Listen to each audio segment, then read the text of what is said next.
This is Exploring the Faith. I'm Beth Gerwig, a volunteer on the Adult Formation Work Group.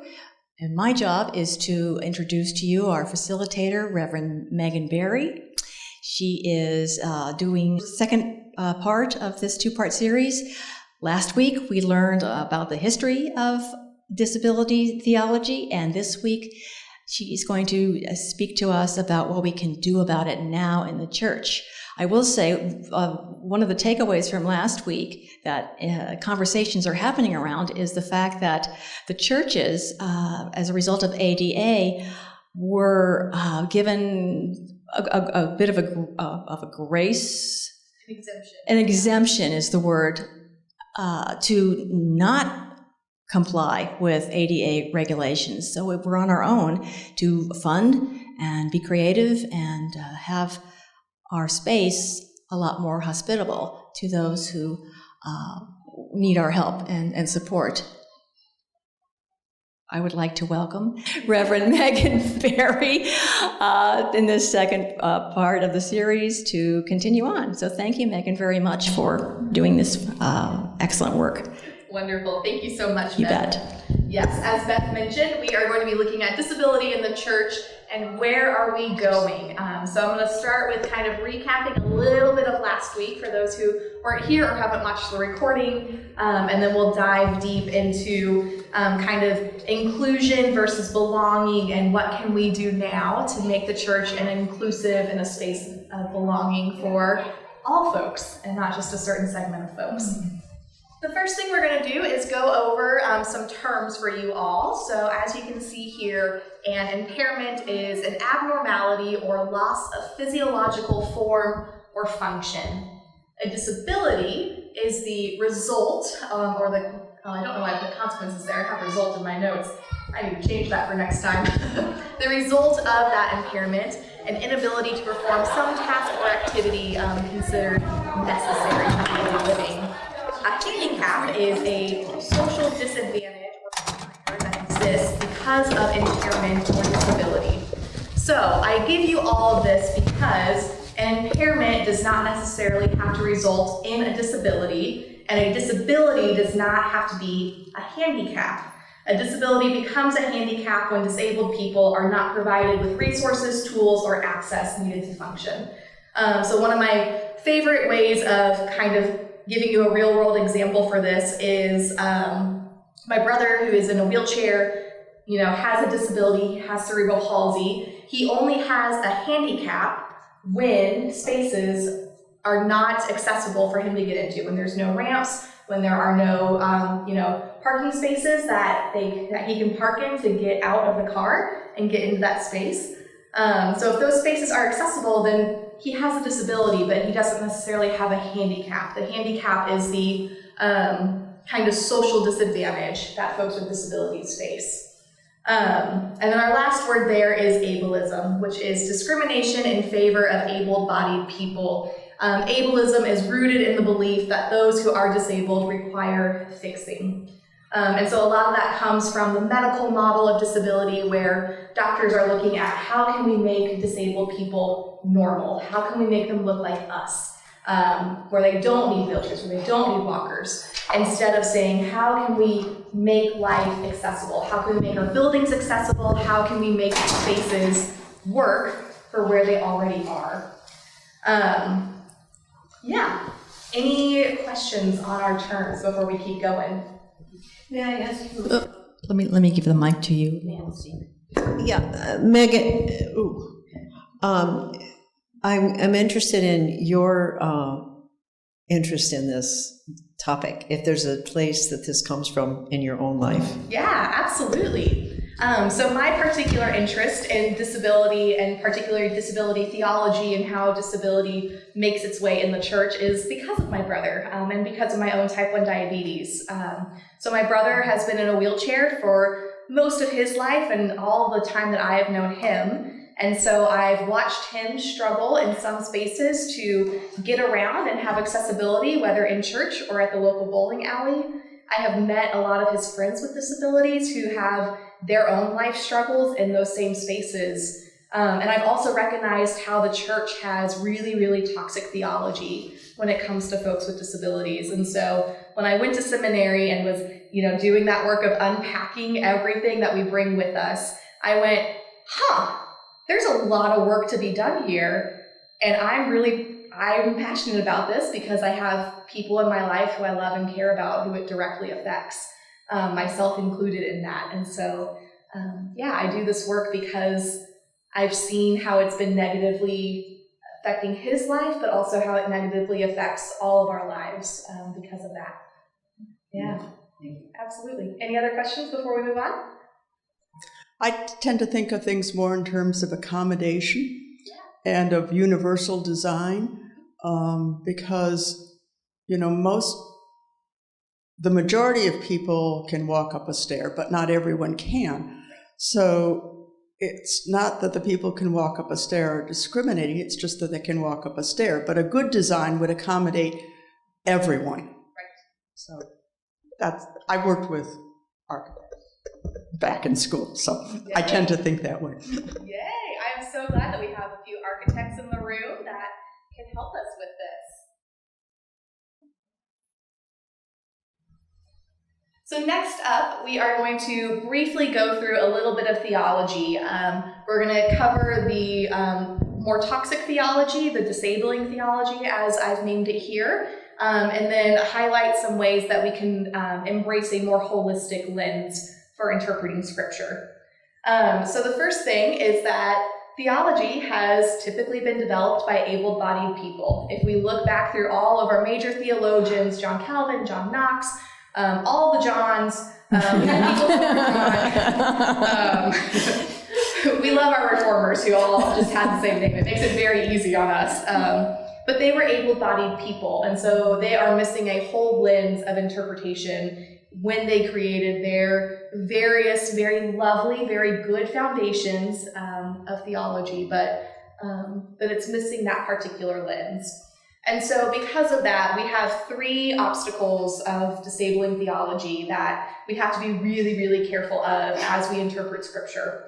The first one is the main one. If you're going to take away anything, I want you to take away the conflation of sin and disability and how bad it is. You can forget everything else. I want that to be your main takeaway. So the conflation of sin and disability comes from many, many scriptures, and this is when a person's sins being forgiven or a person having sins is directly correlated with them having a disability. We see this all over our gospel and our curing stories when Jesus cures the paralyzed man or cures the man with blindness, and he says, I have cured you, your sins are forgiven. And so that creates that correlation between, my disability was the reason that I am sinful, or I am sinful and it's causing my disability. Now that I am forgiven of my sins, I am no longer disabled. That's bad. That's super, super bad. No one is disabled in this world because they are sinful.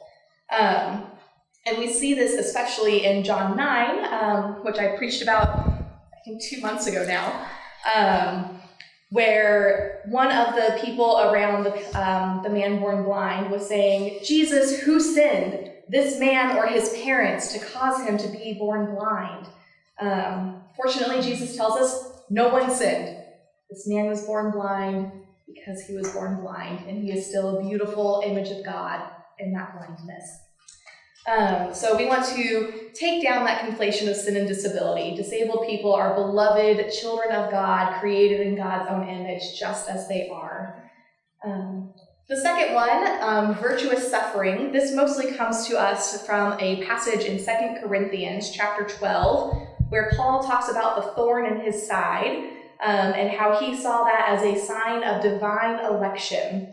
And so this virtuous suffering is, I have been given this reason to suffer from God, and so I should be thankful for it, which is bad, because this causes disabled folks to feel as if they cannot push back against religious institutions for the ways that they are inaccessible. They are not able to advocate for themselves in the ways that they need help and in the ways that we can make this world a better place because, well, you've been given this reason and you may be suffering, but be thankful that God gifted this to you. And that's just bad theology. We don't like that here. And then the last one is segregationist charity. And this is when disabled folks are treated as people who need to be given things and taken care of, but that they can't contribute to the world around them. And so it's when we go, oh, look at how good I am. I'm helping this person on. Good job, church. Good job, me. I'm so proud of me. But you never get to know the person. You never let them contribute to your life. You never let them contribute to the church. They are just a charity that's off to the side that's meant to make you feel good. And that's not good, because people want to belong, and part of belonging, which we'll get to in a minute, but I'm going to give you the punchline, part of belonging is being needed in return.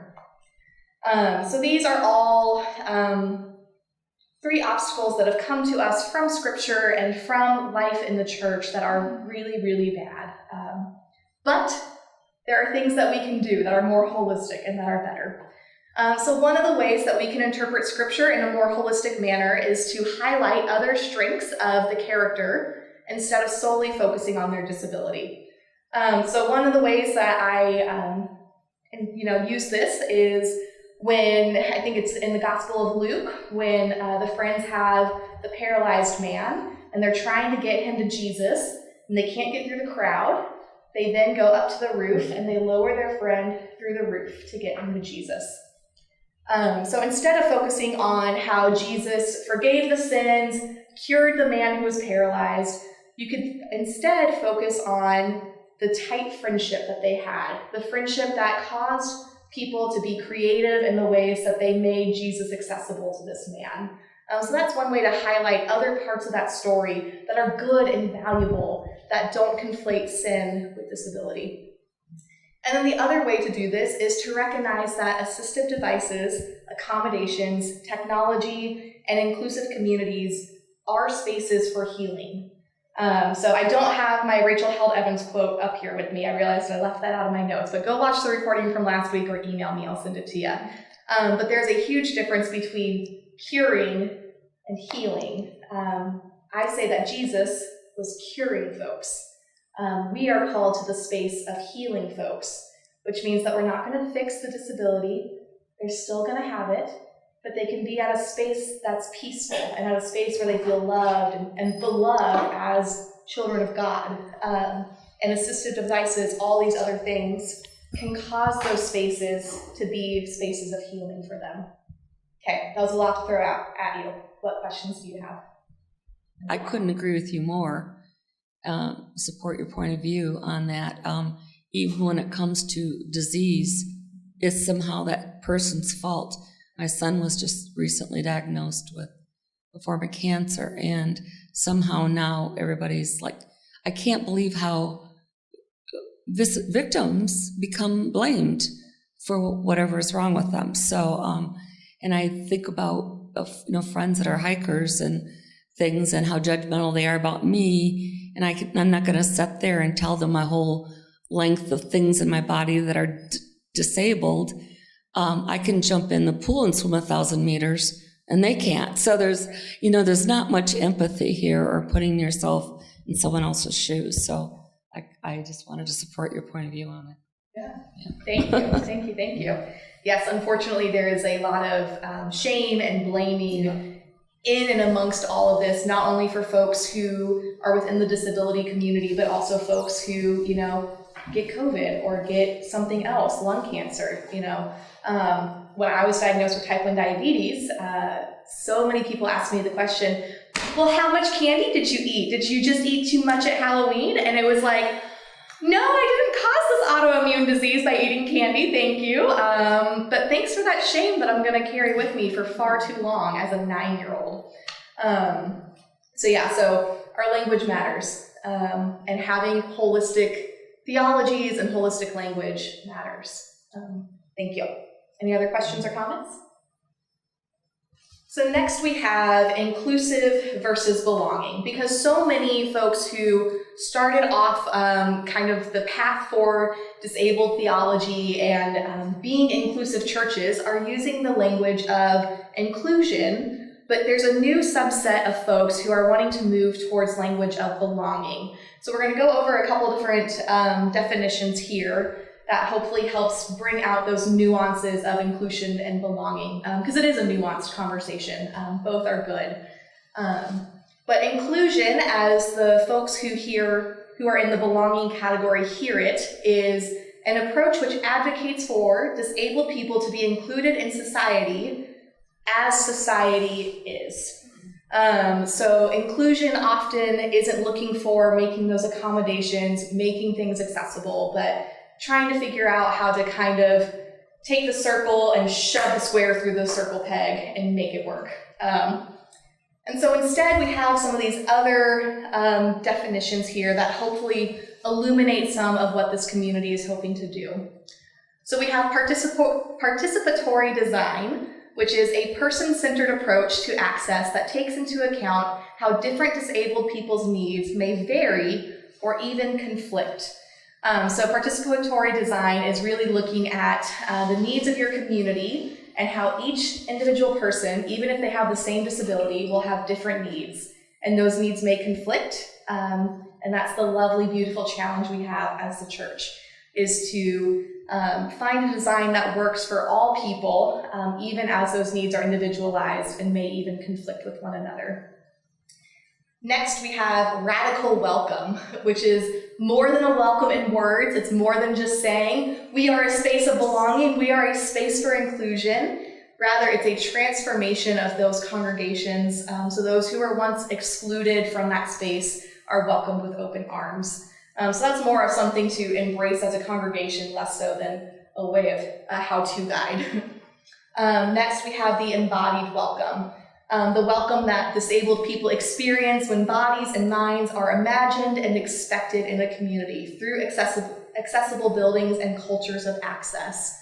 So this is what we want them to feel. We want them to feel that embodied welcome that says, hey, we thought about you. We thought about what you might need. We want you here. We have designed this with you in mind.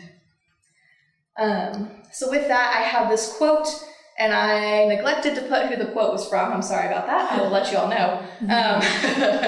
But belonging is rooted in relationships. Having people in our lives who know us, like us, accept us, need us, miss us, and love us is at the heart of our well-being. Everyone wants a space to belong. Not just able-bodied people, not just disabled people. Everybody wants a space to belong. So how do we create that aspect of belonging? And John Swinton, theologian and disabled advocate, or disability advocate, is who wrote that in one of his many, many journal articles. So I have another quote by Erin Rafferty that I didn't put on the slide for you all. But she's talking about John Swinton in this particular quote. And she says, for Swinton, the main problem with inclusion is that it doesn't go far enough. It may give disabled people a seat at the table and allow them to participate, but it doesn't integrate them into the fabric of Christian community. No one notices when they are missing, and therefore they do not belong. In other words, inclusion may be a beginning, but it should not be an end in ministry with disabled people. So that's from Erin Rafferty's book, From Inclusion to Justice, which I highly recommend. So both things are good. Inclusion and belonging are good. Inclusion is a fantastic starting point to get us to that space of belonging. Any questions before we go over the aspects of belonging? Yeah, I'm just sitting here listening, and thinking about disabled. Is that really the right word? I am wondering, because I'm not, because it really it directs the conversation we're having. But just by calling people disabled, that puts them in a different category. And we are all God's people made in God's image, and God happened to have quite a variety of people that God made. So, differently abled sounds weird, but in some sense, we have different abilities, but disabled sort of has a different flavor. I don't know. I wish I could give you a solid, this is what the community says, but the community is split, just like every other community in our lives. So there are folks in the disabled community who say, I love the language of disabled, disability. That is how I feel. That is how I feel I walk in this world. And a lot of that comes, I would guess, from the social model of disability and kind of how people have to advocate for themselves in the legal world with lawyers and whatnot. If you ask other people, they prefer differently abled or handy capable, things like that, that don't have the stigma that the word disabled has. But there's no clear consensus amongst the group, unfortunately. I tend to divert to language of disabled, disability, not because of the negative connotations, but because it kind of gets to the root of what we're doing here. And I know that handy capable, differently abled, language like that can feel patronizing to folks. And so while disabled has negative connotations, I would rather nuance that in conversations with folks than to have someone feel patronized by the language I'm using. But ultimately it matters, you know, who you're talking to and finding out what language do they use for themselves. Do they use person first language? Do they use disability first language? Do they consider themselves part of the disability community or do they not? There are a lot of blind and deaf folks who say, I'm not disabled. Don't put me in that category. And so being really conscious of, you know, who you're talking to and fixing that as you get to know them. If you say something and they're like, no, that's not me. But unfortunately, like every other part of our lives, there is not clear consensus within that community as to what they prefer. John Swinton actually has a whole article that I read about why we shouldn't use the language disabled, especially within the church, and how that goes towards his feelings around belonging theology and whatnot. So I'm happy to send that to you. But it was too much to digest for this particular talk, but thank you. Yeah. Some communities I've been in have used the term people with disabilities, putting the person first. Have you any thoughts about where that falls within the spectrum? Yep. There's a lot of folks who prefer to, you know, use person first language. So, you know, I am Megan. I am someone who has type 1 diabetes, but that is not my main thing that you should know me as. Just like I am Megan, someone who is a pastor, but I'm not always Pastor Megan, even though I am right now. But then there's other folks who, you know, I actually am someone who I don't mind if you, you know, label me with my diabetes or not, if you use disability first language or person first language, because my diabetes is my whole self. And so that's something that I personally embrace, but I know many folks who want to be known as more than just their disability.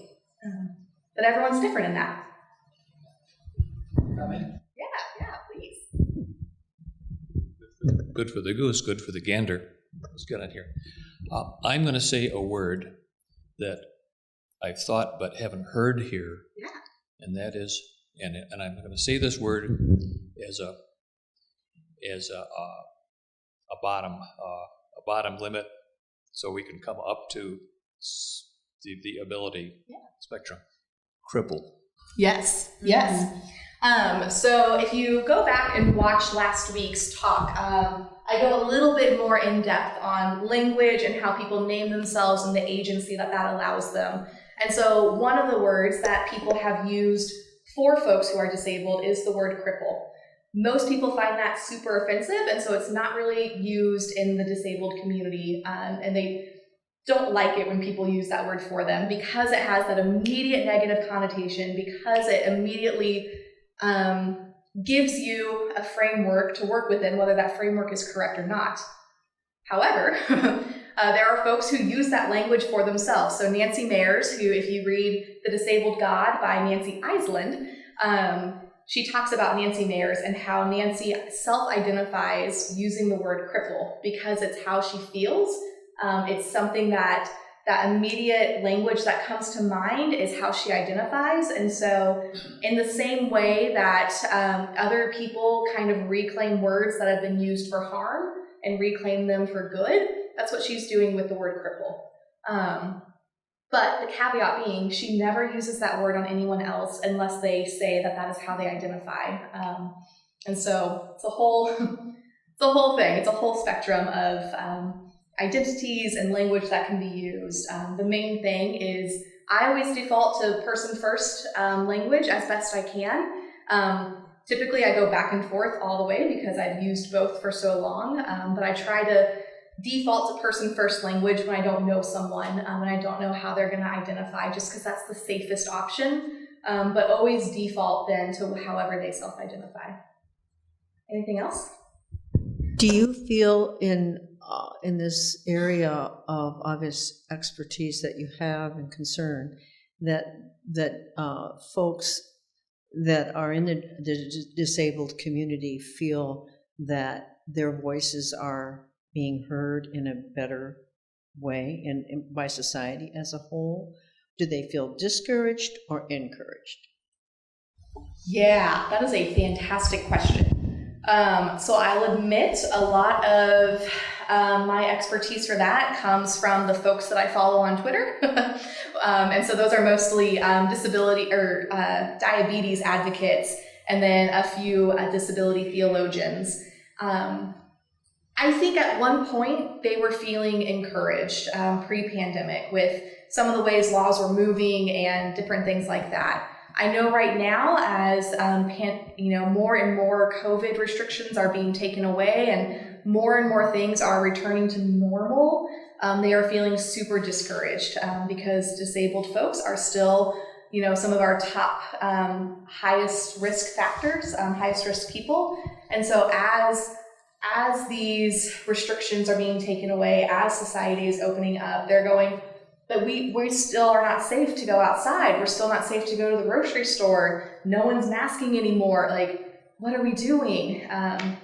PCR tests are no longer covered under insurance. And so if you catch COVID and you want to go get a PCR test, it's $150, depending on what your insurance is. And so as all these new limitations are brought up, they're going, we're just forgotten about. And that's my particular group of Twitter, which that's my own little realm. That's not the wide variety of opinions out there. But I really trust those opinions and those folks because I know that they are also, linked in with their own groups of people. And so I think there's more discouragement right now as they're still calling for, not restrictions, but keeping everyone in mind as we are living into a new phase of what COVID looks like. But as for legal protections and things like that, there's always been, what's the phrase I want to use?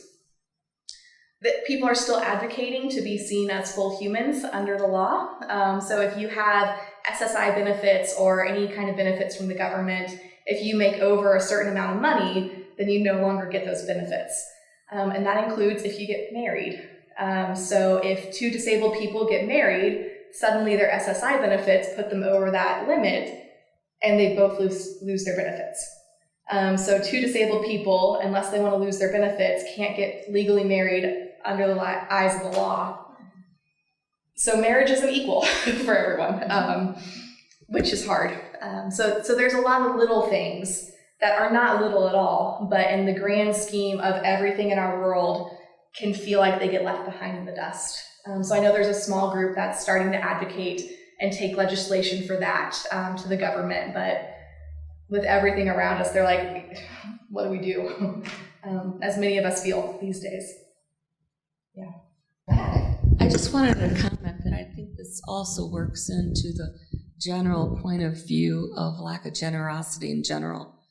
We wouldn't want anybody else to get one tiny bit more than, always this point of view that we're always thinking everybody's greedy and trying to scan the system and, which is prevalent right now, so we look at it in terms of changes, in terms of,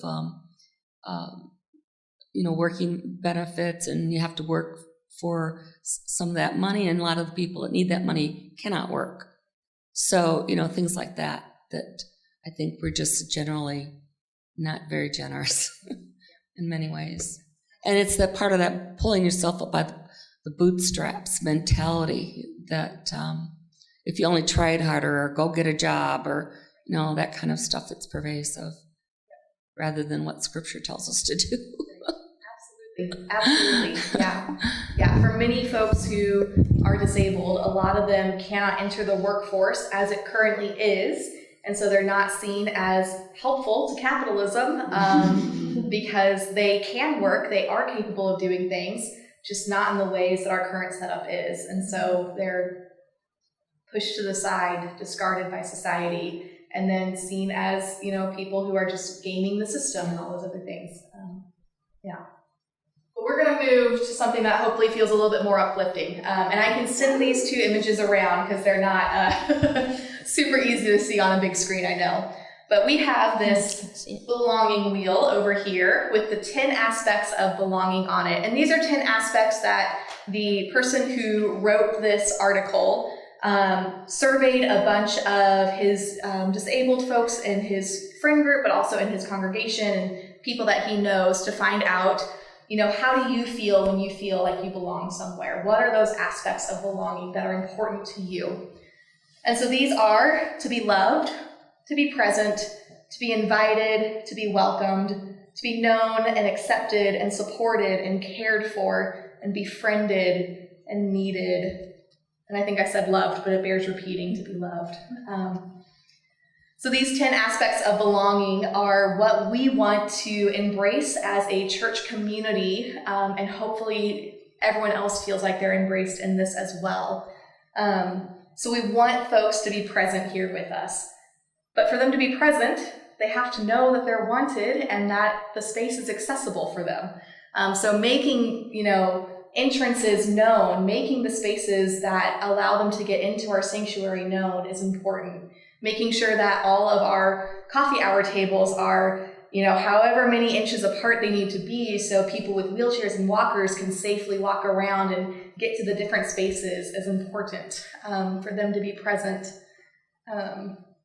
As I said, for being needed, find spaces for them to enter into leadership, find spaces for them to give back of their gifts, not in just, oh, you're here, we're so grateful, but serve as a deacon, bring forward the offering, do these different things that say you are needed here as you are. So I can go on and on and on about all of that, but this other table over here, this one, is the one that I want us to focus on. So this is something that has all 10 of the aspects of belonging on it, and it asks us, what are we already doing well right now with this aspect? What could we do better or differently? What should we start doing next? So it gives you a little definition of each aspect of belonging and asks you those 3 questions. And I think this is a great space for our church to really look at these questions, look at these aspects of belonging, and use that to really enter into this next phase of what First Presbyterian Church can look like into 2023, into 2025, into 2027, as you look at the capital campaign, really looking at these answers and saying, what can we do next? What are we doing well? What can we do even better? I think the slide's bigger so we can read them. There's only so much I can do with a PowerPoint, I know. But there are other ways you could have done one at a time so people could see it. Yeah. I'm just trying to be helpful. Yeah, I appreciate it. Yeah. Because it pops up everywhere, and I think one of the things that we need to do is be aware of things that we don't see. One of the things we need to do is be aware of things we don't see. Right. Yeah, absolutely. Absolutely. Any questions on belonging?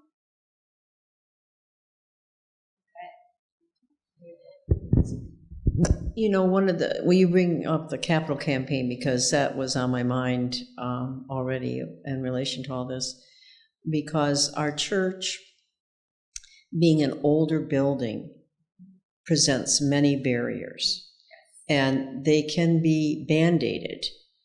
But this is where I sometimes told my husband, I have a radical idea in that we really need a whole new building. And of course, that isn't going to happen, but one can dream, right?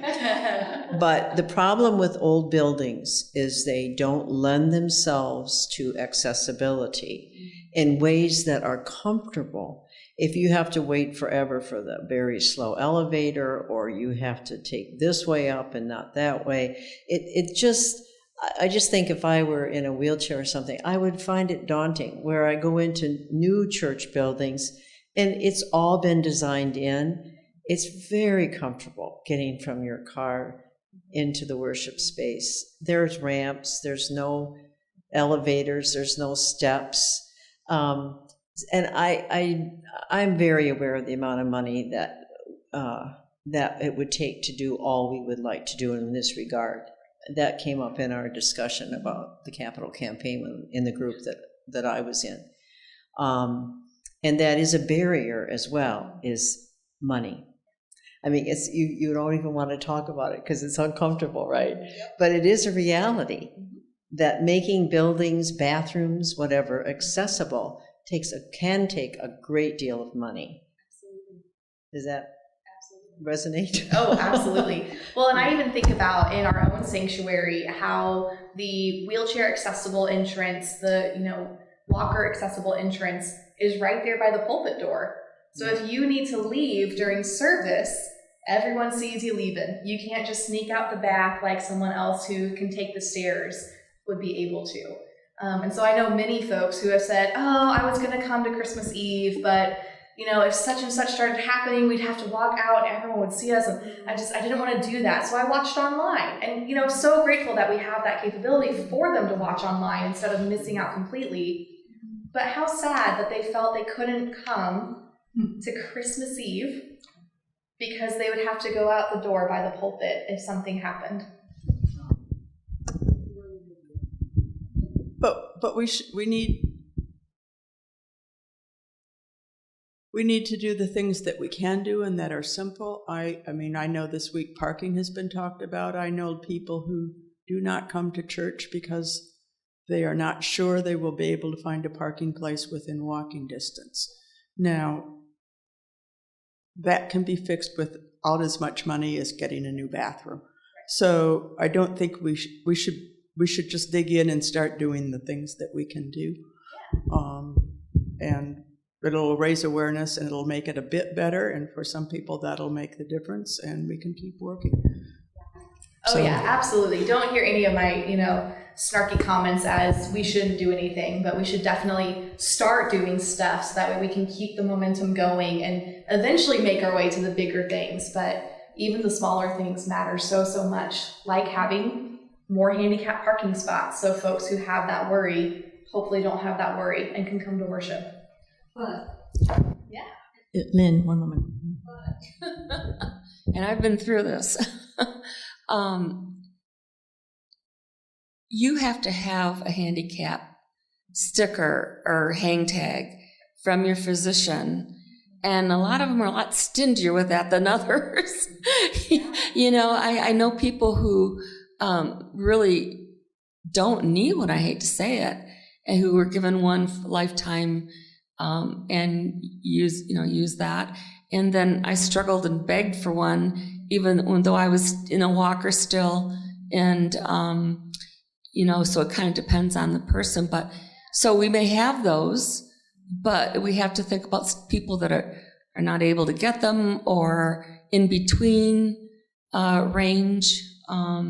So I agree with the point of view about the parking, because that for many years, and even now, discourages me from coming. So. I think we have Marina and then Hannah. Yeah. But we don't have to have a legal handicap parking space. We could have a First Press handicap parking space and say, come into the church and we will give you one. So, I mean, we just have to keep thinking.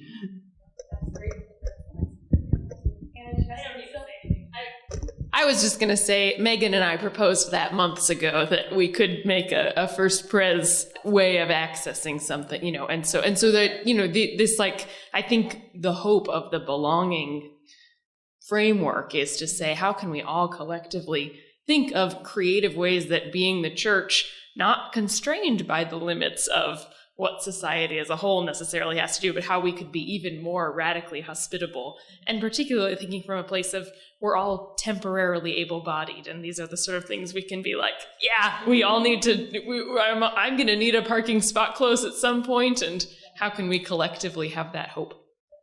Absolutely. Absolutely. Y'all are great. You can give this presentation. But we want to hear yours, Megan. So what can we do right now, other than all of the amazing things that you all are already thinking about and talking about? So these are just kind of some different areas that you can think about. But one of the spaces is that our language does matter. So using person-first language as best as you can until you get to know someone and how they prefer to refer to themselves. Use positive language for mobility aids and supports because they are gifts that help people get around. They are not spaces that people are bound to. They are spaces that open the world up. So instead of using the language of wheelchair bound, use the language of someone who uses a wheelchair, how great that accessibility is. Looking at our hymns and our liturgy. Our hymns and our liturgy are spaces where it's so easy to fall into that trap of conflating sin with disability. And so, us as staff, looking through the hymns and omitting those verses that have that bad language in it, or if, like today in the offertory for Everyone Born, that song, that hymn has a couple verses that aren't great. We don't like them. They have bad language in them. And so we didn't sing those verses because it was done as an offertory piece, and so they were able to omit those. And change the language. So change the language when you can, omit them when you can't, but always have that language in the back of your brain. For physical space, really looking at having pew cutouts, which we already have, great, but are we able to have more? Are there more spaces where we can have people with mobility aids feel included in our sanctuary? Keeping an appropriate amount of distance between furniture and other spaces. The ADA recommends 60 inches minimum between furniture and other furniture and walls, all that. So that way people with wheelchairs and walkers and other mobility aids are able to get through that space without bumping into things or feeling like they won't be able to fit. Investing in hard chairs with armrests. So our chairs here are wonderful because we can adjust them however we need. We can remove several for folks who are in wheelchairs and need that space. But these chairs are hard to get out of for certain people. And so having chairs with armrests so people can support themselves and get up is much easier. And then use a mic as often as possible. Use a mic even when you have a voice that will ring through the room, because people with hearing aids may need to adjust it based off of the mic or off of just a voice. Recording devices, it's so much better to use a mic as often as possible. There's also a new technology called a hearing loop. It's not super new, but I know that we don't have it here, so look at investing in that for our spaces like Monteith and the sanctuary, because it's so much more helpful for folks with hearing aids. There's also social supports, and this is vital, I think, in our church, particularly for our children's and youth ministry. So social supports can be anything from a peer buddy to an adult shepherd, and these are folks who help the person with the disability find the extra social and physical access they need in activities. So a peer buddy is that peer-to-peer support. It is people of the same age range helping one another. And so this is great because it helps foster those relationships between folks, and really takes down that barrier of, they're different than me, weird. But by building those relationships, by being a peer-to-peer support or being a peer buddy, then you get to know the person and you go, they may be different, but I'm weird too. We can be weird together. We have different weirdnesses. That's great. And so it's a really great program to kind of foster those relationships between folks of the same age range. But there's also adult shepherds who can be trained for classroom aid or sanctuary aid, who at whatever location you're looking at. And these are people who are trained to look for specific ways that they can help people who might need who might need some aid. So that could be looking for the child who is super fidgety and can't sit still, and mom and dad are going bonkers and saying, oh, hey, we have these fidget toys. Here, use these. This will help you. Hey, I see you're getting a little overwhelmed. Let's step outside for a minute. I know the organ is really, really loud, but we can step outside. We can calm down out here. So they're trained for those moments when someone needs a little bit of help and they're not quite sure where to get that help from. And that can be in the classroom, that can be in the sanctuary, wherever it might be. Both of these things require training and consent from everyone involved, and the recognition that sometimes you might see someone and go, I think they need this, and then they go, nope, and you just have to go, so sorry, and move on. And then we have policy supports.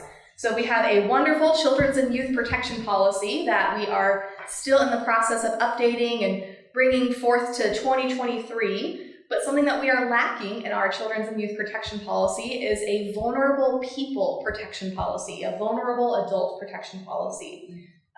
So this is added on to the children and youth protection policy to encompass all ages, all ranges of disabilities, and recognizing that folks who are disabled, based off of wherever they are on the spectrum, are at a higher risk of adult abuse.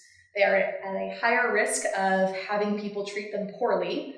And so in the church, we have a responsibility to report that, as we do to report child abuse and youth abuse and any other abuse that we see. So by having that vulnerable adult protection policy, that puts the onus on us to really do something about it and to take care of our people. Part of policy supports is designing registration forms to be inclusive of a variety of disabilities, including questions around accessibility needs and how to handle different situations with your child, your youth, your vulnerable adult. Example questions of that are, how can we help you or your child to feel calmer if they become upset? Are there any common triggers that we should avoid? When you are tired, what are things that support you and help you feel better? Are there supports or accommodations that you receive in other settings that might be helpful here? And the flip side of that is also learning about their strengths, learning about what they're good at, what they can give back with. What are they an expert in? What are they passionate about? What would they be willing to lead and engage with? And then the final thing on here is the disability justice audit. So there's a couple different versions of this, and I'm happy to make copies of these for anyone who wants them. So there is a disability justice audit tool, and this is more aimed towards like nonprofits and not church-related work. So there's all sorts of questions in here around kind of collective organizing and taking stock of where you currently are, your political vision. It gives definitions of principal terms of disability justice. It's more of a secular one, but it's also really important, and we can adapt this for our church world. But then there's also this congregational audit, which is geared 100% towards churches, and this was put out by the PCUSA, I forget when, but it's very, very good. So it includes questions, sorry, I'm getting distracted. I don't do well with having multiple handouts.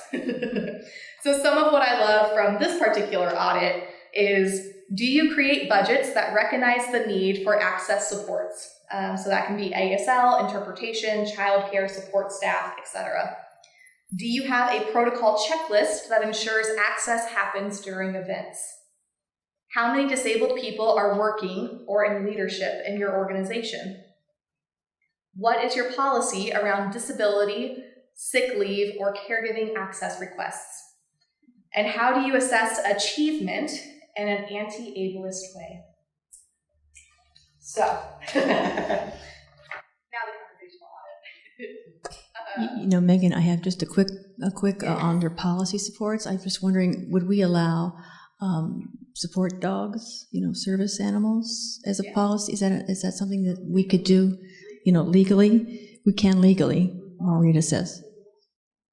We must. Well, I think service animals are under the American Disabilities Act, and churches are exempt from that. So we would have to put it into our church policies to allow that. But it's something we should do. It's not something that we should shy away from just because we're exempt from it, but we should do that. It's also thinking there's questions about what do you make a policy versus where we just create a culture of this is, we're supporting of this. Sorry, and I'm not following the policy of going to the mic before I start talking. You're good. Yeah. So what needs to be a policy, versus what can just be part of our culture, part of what we just naturally embrace as a radical aspect of the church. Absolutely. No, and I think that point is really good, because policy is one thing and raising awareness is another, so that it may be a policy about parking, but it also means the first one here doesn't park closest if they can walk farther. I mean, and because where the policy goes into effect is in a particular situation, and if we raise our awareness, we will see the things where that kind of accommodation or help is appropriate. Yeah, absolutely. So just a couple quick things from this audit, and I'm not going to go over all of them. But some of the questions to ask of ourselves as a church is, are we using unscented candles in worship? Because scent affects everyone differently, and for some people they get major migraines and other things. So are we using unscented candles? Do we have allergy-free options for communion? If we were a church that served wine, are we serving grape juice as well? So are we making these things accessible and open to anyone and everyone that we can? Do we have a good quality sound system that doesn't crackle and break, and that allows everyone to be able to hear everything that happens? There was one more on here, but I'm not finding it quickly. So you all are welcome. I'm happy to make more copies of this or email it to you if you want to look through it for yourself and peruse it. But yeah, so those are different things that we can be doing right now, different questions that we can be asking, different ways that we can start making those changes now. Even if they're tiny changes, even if they're little things, they are important things. So there we go. Questions?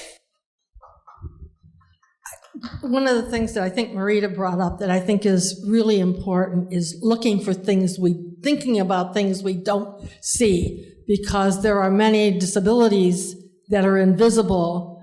We often think about the mobility-focused disabilities, but there are others, and I know you discussed the hearing loop, and that's one that I'm particularly aware of.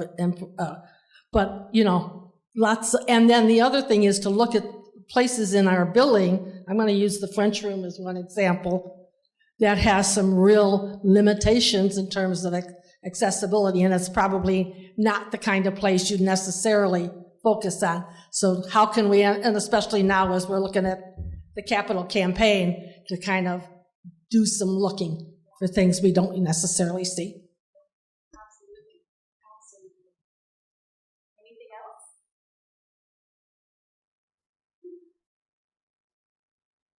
Oh, I know we didn't get to this place and you all don't have questions. Well, thank you all so much for coming out, and I hope that as you all continue into the capital campaign and into the future of this particular church. I'll be leaving at the end of June. So I will do what I can until then, but I hope that you all continue this great work of talking about this and really being an advocate for not only what you might need, but also for the needs of people around you. Thank you all.